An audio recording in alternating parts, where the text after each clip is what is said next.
তৌসিফের first love সম্পর্কে শুনতে চাই। যদি আজকে আমি প্রশ্ন করি ফার্স্ট লাভ কবে ছিল, কখন ছিল, কি বলবেন? কলেজ লাইফে ছিল। কলেজে? আই থিঙ্ক সবারই কলেজ লাইফে কম বেশি প্রেম করার বয়স হয়। স্কুলে করেননি? স্কুলে করিনি। স্কুলে I was like to confuse to do anything. স্কুলে আমি ক্রিকেটার হব। ছোটবেলায় কেমন ছিলেন? মানে শান্ত প্রকৃতির না দুষ্টু? খুবই শান্ত, আমি এখনো শান্ত, তখন আরো বেশি শান্ত ছিলাম।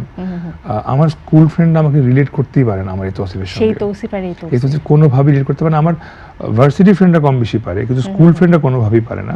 থাকে না সবার একটা ট্রান্সফরমেশন হয়। আমার স্কুল টু ভার্সিটি বা কলেজ ট্রান্সফরমেশনটা অনেক বেশি ভিজিবল ছিল, অনেক বেশি। সো স্কুলে আই ওয়াজ ভেরি ঠান্ডা একটা ছেলে। ফার্স্ট বেঞ্চের আর ব্যাক বেঞ্চের? আপনাকে এইভাবে বুঝাই বলি, আমি যদি স্কুলে নাও আসতাম কেউ জানতো না যে আমি স্কুলে আসি নাই। আচ্ছা, so I was a invisible person, I was a nobody. I think right, এই ওয়ার্ডটা আমি বলতাম যে you are nobody, but right now you are someone. এটা উপরওয়ালার ইচ্ছা ছিল দেখে, আলহামদুলিল্লাহ। সো ওই নোবডি নিয়ে আমার কোনো আফসোস ছিল না। I wanted to be that nobody. মানে আমি চাচ্ছিলাম না যে ফার্স্ট হয়ে খুব অ্যাটেনশন পাই, আবার লাস্ট হয়ে টিচারের মাইর খাই। সো আমি সবসময় পড়াশোনায় কেমন ছিলেন? জীবনে কোনোবার ফার্স্ট হইনি কোনোদিন। ফেল করেছেন? ফেল কখনো করি নাই, সেই জন্যই বললাম সো। আচ্ছা, তাহলে বুঝে ঠিক আছে, সো মাঝামাঝি পড়ছে। সো সব সময় আমার লাইক মানে সব মার্ক 70 80 এরকমই ছিল। ওদের স্বপ্ন পূরণে পাশে থাকতে পেরে আমরা গর্বিত। কোনো 100 ইয়েতে না। সো এনিওয়েজ, তো স্কুল লাইফের যে বিষয়টা, তো ওখানে আসলে আমার প্রেম করার মতন অবস্থা পাত্তা পাননি, এটা বলেন? পাত্তা পাইনি, হ্যাঁ সত্যি কথা। বাট আসলে পছন্দ হয়নি বা পাত্তা পাইনি। মানে আমি স্কুল নিয়ে খুব কম ইন্টারেস্টেড ছিলাম। আমার তখন স্কুল লাইফে একটা জিনিস আমার মনে পড়ে, আমি বাসায় ফেরার পর আমার কিছু এলাকার বন্ধু ছিল যাদের সঙ্গে আমি অনেক খেলাধুলা করতাম। ক্রিকেটার হবেন, এটা আপনার ইচ্ছা ছিল? এরকমই কিছু, ক্রিকেট ফুটবল যেটাই হোক। সো এরকমই একদম মানে স্কুল থেকে ফিরেই গোসল করে ভাতটা খেয়ে আব্বু আম্মু ঘুমাইলে দৌড় দিয়ে একদম খেলা শুরু, যতক্ষণ পর্যন্ত মাগরিব আজান না দেয়। মাগরিব আজান পড়লে আবার তাড়াতাড়ি এসে পড়তে বসে যায়। সবার গল্পই এটা আসলে সেম কাহিনী। পরবর্তীতে কলেজে যে প্রথম ভালো লাগা, ভালোবাসা মনে আছে কি? মানে সেই প্রথমবার যখন প্রপোজ করলেন, কাকে দেখে ভালো লেগেছিল? Junior, senior, classmate? না, ক্লাসমেট ছিল। হ্যাঁ। প্রেম নিবেদন করেছিলেন নাকি ঝগড়া? ঝগড়া কিভাবে আবার? খুব সিনেমেটিক ছিল এই গল্পটা। আমার ক্লাসমেট ছিল। সো আমি ইংলিশ মিডিয়াম স্কুলে পড়ালেখা করেছি। আমার স্কুলের নাম অক্সফোর্ড ইন্টারন্যাশনাল স্কুল। আচ্ছা। আর যে আমার এক্স ছিল সে আরেকটা স্কুলের। এই বাকিটা বললে আবার অনেকে ক্যালকুলেশন করে বের করে ফেলবে, তাই না বলি। সো দুই স্কুলের মধ্যে একটা ক্লাস ছিল। অ্যান্ড ওই সময় ফেসবুক ছিল না, হাই ফাইভ নামে একটা ওয়েবসাইট ছিল, ওখানে সব আইডি করতো। তো ওই হাই ফাইভে আমি একটা মানে জাস্ট ধরেন ফেসবুকের মতো একটা জিনিস, ওখানে একটা গ্রুপ খোলা। ধরেন ওই স্কুলের নাম হচ্ছে গিয়ে XYZ। Okay. So I hate XYZ নামে একটা গ্রুপ ছিল।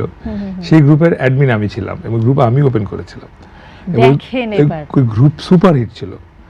সো এই গ্রুপকে খোলার জন্য আমাকে মানুষ মানে সাধুবাদ জানাতো এবং থ্যাংক ইউ আমাদের মনে সেই স্কুলকে এতটা হেট করতেন? সেটা কি গার্লস স্কুল ছিল? না, কোনো গার্লস স্কুল, গার্লস কলেজ না।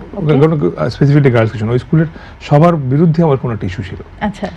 সো এনিওয়েজ, তো ওই আই হেট XYZ স্কুলের অ্যাডমিন হিসাবে আমি যখন কলেজে যাই, তো ওটা তো স্কুল ছিল। সো আমি যখন কলেজে যাই আমাকে তখন একটা আলাদা রেসপেক্ট দেওয়া হয় যে এই যে সো XYZ স্কুলের যারা অ্যাডমিন, এটা হ্যাঁ। সো 10-12টা স্কুল থেকে তো একটা কলেজে মানে স্টুডেন্ট আসে। সেই 10-12টা স্কুলের সবাই আমাকে স্যালুট দিত। আর ওই যে বললাম না, আমার যে ট্রান্সফরমেশনটা শুরু হয় এখান থেকেই। আর she was from that school. আর ওই স্কুলের যে 10-12টা স্টুডেন্ট তারা সবাই আমাকে হিট করে। খুব স্বাভাবিক, বিকজ ওদের নিয়ে। সো এই জায়গা থেকে একটা মানে আছে না যে মানে প্রলোগ থেকে একটা আপনার এখান থেকে শুরু। তাহলে সেই গ্রুপের অ্যাডমিন হওয়ার কারণে, স্যালুট পাওয়ার কারণে তৌসিফ মাহবুবের শুরু সেখান থেকে হতে পারে, মেবি গুড পয়েন্ট। সো এই তো এখান থেকেই আসলে প্রবলেম ছিল। সো ওদের মধ্যে আবার ভোকাল ছিল ও বেশি। আচ্ছা। সো যখনই কিছু হতো তখনই ওদের হয়ে সবসময় আমার সাথে ঝগড়া করতে ও আসতো। আচ্ছা।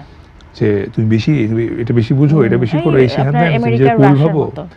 হ্যাঁ, আমেরিকা আর রাশিয়ার মতো কাইন্ড অফ হ্যাঁ, কোল্ড ওয়ার একদম অলওয়েজ চলতেছে।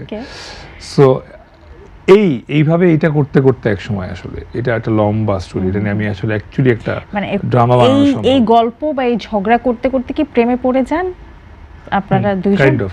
তারপরে কতদিন স্থায়ী ছিল প্রেম? বেশি দিন না, কারণ আমি বলি এখন আমার কাছে মনে হচ্ছে বলতে বলতে আমি তো আসলে এটা কোনোদিন এভাবে স্মৃতিচারণ করিনি বা করার সুযোগ হয়নি। সো ও প্রেমে পড়ে যায় আহ, And একদম গল্প মানে একদমই নাটকের বা সিনেমার কাহিনী, একদম, যে একদম, নায়িকা ওটাই ঝগড়া বলছি। করতে এসে নায়িকা নায়িকা প্রেমে গেল। পড়ে যায় এবং ও যখন বাকিদেরকে দিয়ে, ওর একটা ফ্রেন্ড ছিল তাকে দিয়ে আমার কাকে বলায় যে এই তোর কি কাউকে পছন্দ, তুই কি কাউকে করিস? আমি বলছি না, কেন কি? ও তো তোকে মনে হয় পছন্দ করে। আমি বলছি ওর বেস্ট ফ্রেন্ড যেহেতু বলতেছে মনে হয়, তার মানে মনে হয় অবশ্যই সত্যি। করে। সো এটা নিয়ে আসলে আর কোনো ডাউট নাই। তো এখন আমি কি করবো আসলে, এটা আমি ভাবতেছি। So এই ভাবতে ভাবতে আচ্ছা ঠিক আছে, একবার একটু কথা বলে দেখি ঝগড়া ছাড়া কি হয় না হয়। এই ঝগড়া ছাড়া একটু কথা বলতে গিয়ে আসলে সম্পর্কটা আটকে। সম্পর্কটা কিন্তু ওই সম্পর্ক আবার ঝগড়া ফেরত যায়। আবার কিভাবে ঝগড়া শুরু করলেন? যায় প্রেম বিকজ করে আসলে পরে আবার ঝগড়া। ওই যে ভিতরে আসলে কোনো ইয়ে ছিল না আচ্ছা, আমার কাছে মনে হয়, নাহলে তো টিকতো। কতদিন ছিল প্রথম ভালোবাসা জীবনের? 3-4 বছর। এখনো যোগাযোগ হয়? না, বলছিলেন যে এই আপনাদের গল্পটা নিয়ে একটা নাটকের কাহিনী হয়তো বা বানানো যেত, ইচ্ছা সিনেমা আছে কি? বানানো যাবে। সিনেমা বানানো যাবে? হ্যাঁ, হ্যাঁ। তার মানে অনেক কাহিনী ছিল মাঝখানে। হ্যাঁ অনেক কাহিনী আছে। সো এমন কোনো প্ল্যানিং আছে কিনা? আপনি বললে যে এখন কোনো ভাবতেছি ডিরেক্টর যে- রাজি হবে? আমি দেখি, আমি নিজে একটু স্ক্রিপ্টিং করি, করে এর মধ্যে একটু প্লাস। তাহলে তো এইবার আপনার জন্য আরো বেশি আপনার নামের সঙ্গে টাইটেল যুক্ত হবে, চিত্রনাট্যকার, ডিরেক্টর অ্যান্ড দ্য অ্যাক্টর, মানে অনেক কিছু টাইটেল যুক্ত আবার হয়ে from real life, from inspired by real Inspired by life, real life, Inspired by real life. Of the director of the actor. That's nice. ভাগ্যিস আপনার গার্লফ্রেন্ড নেই আমাদের সামনে হয়তো বা।